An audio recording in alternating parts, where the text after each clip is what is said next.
What if I told you that the mysterious knocking on the door in the first movie was actually Josh's own soul trying to save his family? In Insidious Chapter 2, the nightmare doesn't end, it travels back in time. Today, we're uncovering the terrifying origin of the Bride in Black and a secret so dark, it will make you question everything you saw in Chapter 1. Stick around because this timeline is about to get insanely complex. The movie begins in 1986, showing the Lambert family, where we see a young Lorraine and Elise. At that time, 8-year-old Josh could see spirits just like his son Dalton. Elise had brought her assistant, Carl, to his house. Lorraine shows Elise some photos of Josh's childhood, the same photos we saw in Chapter 1. After investigating all the rooms, when Elise reaches Josh's room, she senses the presence of a demon near the wardrobe behind Josh. As soon as the wardrobe opens and Elise puts her hand inside, the claw marks of a demon appear on her hand. According to Elise, when Josh's soul goes to the spirits, an old woman's soul wants to follow Josh into this world. Now, Elise helps to delete all of Josh's memories so that he cannot go into the spirit world. After this, the scene changes to the present day. We see Renee sitting with a police officer. She says that her husband is not responsible for Elise's murder. Renee tells the police that some supernatural activities are happening in her house, which the police officer does not believe. He says that if the fingerprints on Elise's neck match Josh's fingerprints, then legal action will be taken against him. The Lambert family now shifts to Lorraine's house. At night, when Renee hears the sound of a piano playing and goes there at that moment, she sees no one. After this, some supernatural activities start happening with Renee. When she informs Josh about this, he says that everything became normal after Elise came here. Therefore, what is happening now is entirely a figment of her imagination. Now we see Specs and Tucker at Elise's house. Suddenly, the basement door opens, and as they enter, they see many tape recorders lying there. They find a 1986 tape recorder made on the Lambert family's case study. They play the tape and see the footage of the study Elise did on Josh. But at this time, Tucker notices someone behind Josh who cannot be seen clearly. In the next scene, Dalton's room is shown. Here, Lorraine had come to put Dalton to sleep.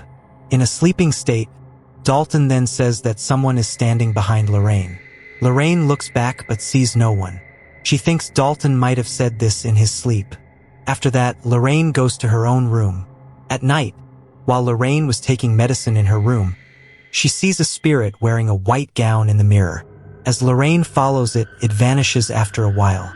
Opening the door, she sees Josh standing in front of her. When Lorraine tells Josh about the matter, Josh gets angry and tells her not to bring up this topic in the house again, because he doesn't want his family to get into these troubles again.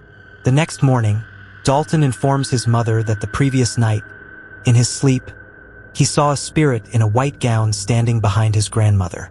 At that moment, Dalton tries to wake up from his sleep but fails. However, after a while, he wakes up, and right then, he hears his father's voice. Dalton hides and sees his father talking to someone invisible. From then on, Dalton starts to fear his father. Immediately after, a call from the police officer comes on their phone. Josh's fingerprints did not match the fingerprints on Elise's neck. After hearing this, Renee is a bit surprised because she actually knew that Josh was responsible for Elise's death. But Renee is also happy in a way. Right then, she sees a spirit in a white gown sitting in her room. And as Renee follows it, suddenly the sound of crying comes from Kelly's room. When Renee goes there, she sees that someone has locked the door from the inside. Putting her ear to the door, an unearthly voice floats from the other side. Somehow opening the door and entering inside, she sees that Kelly is not there. After that, as Renee runs, the things kept in front of her suddenly fly and fall. And right then, from behind her, that spirit in the white gown screams loudly at her and throws her away. And Renee faints right then. Afterward, Lorraine meets Specs and Tucker and informs them that spirits have started arriving at their house again. Then they take Lorraine to Elise's basement and show her that videotape of Josh. Then, increasing the brightness in the video footage, what they see surprises everyone. Because adult Josh was standing behind young Josh. But how is this possible? To know that, you have to watch the video until the end. And yes, like the video and subscribe to my channel. After this, they call Elisa's assistant, Carl. They decide that they will contact Elisa's soul. Carl is able to contact Elisa's soul as he begins his process. They ask Elisa's soul what this demon's soul actually wants. Right then, the dice lying in front of Carl answer, kill. Then they ask where Elisa's soul is now. Then the answer comes, City of Angels. Lorraine says right then that this is actually an old hospital where she once worked as a nurse. After that, they all leave for that hospital. Entering the hospital, Carl senses the presence of a demon in a room. Lorraine says that this room was once used as an ICU. Right then, Lorraine remembers some incidents from the past. Actually, a patient named Parker Crane was admitted to that room. One day, Josh came to that hospital with Lorraine. When he entered Parker Crane's room with her, Parker suddenly attacked Josh. A few days later, while Lorraine was going down in the hospital elevator, she saw Parker Crane again in the elevator. Lorraine comes to the reception room and asks why Parker Crane is wandering around. Because he is supposed to be lying down now. Right then, the lady at the reception says that Parker already committed suicide a day ago. Then how is it possible that Lorraine saw him in the elevator? After this, we see Josh talking to some spirit. That shadow figure now starts forcing Josh to kill his family members. But Josh screams and says that he cannot do this work alone. After this, as Renai regains consciousness, she sees Josh in front of her. Right then, when she asks about their daughter, Josh says that his daughter is in her own room. When Renai tells Josh about the incident that happened to her, Josh gets angry and says that because you are afraid of these matters, you are seeing spirits even more. And meanwhile, at the hospital, they find his house address from Parker's file. Going to Parker's house, they see the room is decorated like a girl's room. But they cannot understand why his room is decorated like a girl's room since Parker was a boy. Right then, a girl is seen in Tucker's hand camera. That girl tells them to leave from there. After this, Carl establishes contact with Elisa's soul again and asks why she told them to come to Parker's house. Then the answer comes from the dice, MORS, which is a Latin word, and its meaning is death. Right then, Lorraine sees a photo attached to the wall. In that photo, a woman in a white gown was standing with Parker. Lorraine says that she saw this woman in the white gown at her house. Actually, this woman was Parker's mother. Right at that moment, that spirit in the white gown attacks them. Then they realize that Elise did not tell them to come here. Rather, Parker's mother tricked them and called them here. Right then, as a rotten smell comes from behind a closed wall, they see that it is a secret room.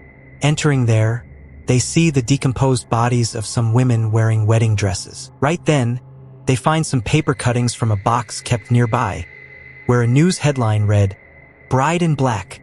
Then they realize that the corpses they are seeing are actually the bodies of the victims of the Bride in Black. And there they also see the Bride in Black's wedding dress. As Carl puts his hand on it, he sees some visions. Actually, the Bride in Black is not a woman. Rather, it was Parker Crane. He used to kill all those women wearing that black gown. And his mother used to force him to commit these murders. That is, the old woman's spirit that Josh used to see in his childhood was actually no one else but Parker Crane.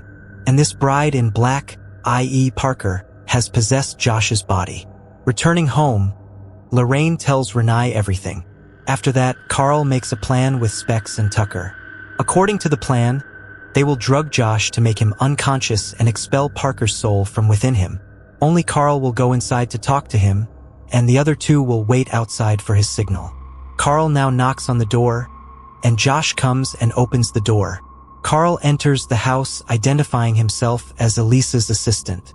Carl asks Josh to bring water and starts preparing the injection to make him unconscious. By then, Josh arrives there. He was hiding something behind his hand. Then Carl asks what is behind his hand. Josh replies, "Ask your dice that." Right then, the answer comes, "Knife." In the next moment, Josh attacks Carl. And Specs and Tucker, hearing this conversation from outside, quickly enter the house. But the three of them fail to handle Josh. After this, Josh messages Lorraine and Renai asking them to come home.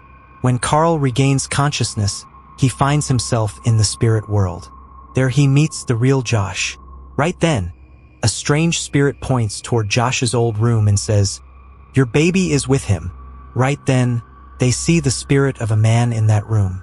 And Renai used to see the spirit whom we saw in Insidious Chapter 1. Right then, Josh runs and knocks on the door of his old room. This was the time when Josh in Chapter 1 heard the knocking on the door and came to open it, only to find no one there. That is, it was Josh's soul that had knocked on the door of his old house at that time. Then Josh's soul goes to his daughter Kelly's room to save his daughter from the hands of that man's spirit. Now you remember that scene from Chapter 1 where Renai saw someone standing in her daughter's room. This was that same scene. At that time, when the man's spirit was dominating Josh's soul. Right then Elise's soul comes and saves Josh there. Elise says that this spirit world has no similarity with the human world. And because of this, Josh's soul was able to go to the past. Elise tells Josh that at this moment, if his soul cannot return to his own body, then Parker's soul will kill everyone in their family. So, the first thing for them to do is to find Parker Crane's house in the spirit world. But Josh did not remember anything about this, because Elise had erased all the memories of what happened at that time from Josh's mind, which we have seen in Chapter 1. Then the only way they had was little Josh. Right then, they reached the time when the old woman's spirit used to disturb little Josh, and Elise was helping to erase that memory from his head at that time. That is, this was the scene shown at the beginning of the movie. At this time, as they ask little Josh for Parker Crane's address, he points in one direction with his finger. At that time, young Elise did not understand what Josh was doing. But this time, Elise's soul in the spirit world understands that on that day, Josh wanted to show her Parker's address by raising his hand.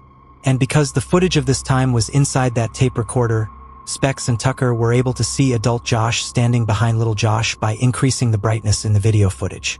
Truly too much complex. Meanwhile, as Renai and Lorraine arrive at their house, Josh attacks them. Actually, at this moment, Parker Crane's soul had completely possessed Josh's body. Josh locks Lorraine in a room and is about to strangle Renai to death when Foster and Dalton arrive there. Dalton comes and hits Josh hard on the head with a baseball bat. Renai, taking the opportunity, hides in the basement with their children. Meanwhile, in the spirit world, they are able to find Parker's house, where they see that Parker's mother, Michelle, used to torture her son, because she wanted her son to behave like a girl. Therefore, she always made Parker wear girls' dresses and called him Marilyn. Meanwhile, as Michelle sees them, she screams loudly and raises her hand, and they are blown out of the room. Meanwhile, Dalton tells Renai that just as his father had found him by going to the spirit world, in the same way, to save his father, Dalton also has to go to the spirit world now so that he can bring back his father's soul. Therefore, as soon as Dalton falls asleep, his soul reaches the spirit world. And right then, Josh finds Renai. Meanwhile, Elise sees young Parker's soul outside Parker's room. Elise requests him to help them get out of here. Then little Parker tells Elise to erase all the memories of his mother from his mind so that his soul can find peace. On the other hand, Michelle, who is in the spirit world, prepares to kill Josh's soul. Consequently, its effect falls on the Josh who is in the real world. He prepares to kill Renai, Dalton, and Foster. At this time, as Elise finds Michelle and keeps hitting her repeatedly, the memories of his mother start to be erased from Parker's head. Its effect starts to fall on the soul of Parker within Josh. Elise now tells Josh and Carl to return to the real world, and she vanishes from there. Carl and Josh now start looking for a way to return to the human world. Right then, Josh hears Dalton's voice. Consequently, taking the help of Dalton's soul, they are able to return to their own bodies in the human world. Now we see everything has become normal. Carl now helps to erase Dalton and Josh's memories so that they cannot go to the spirit world anymore. In the ending scene of the movie, we see Specs and Tucker go to the house of a girl named Allison, with whom some paranormal activities were happening. And right then, we see Elise's soul entering that girl's room from among them. But only a little girl who was there could see Elise. As she goes near Allison, Elise sees someone behind her and is very surprised. And the movie ends right here. So naturally, we will get its answer in Insidious Chapter 3.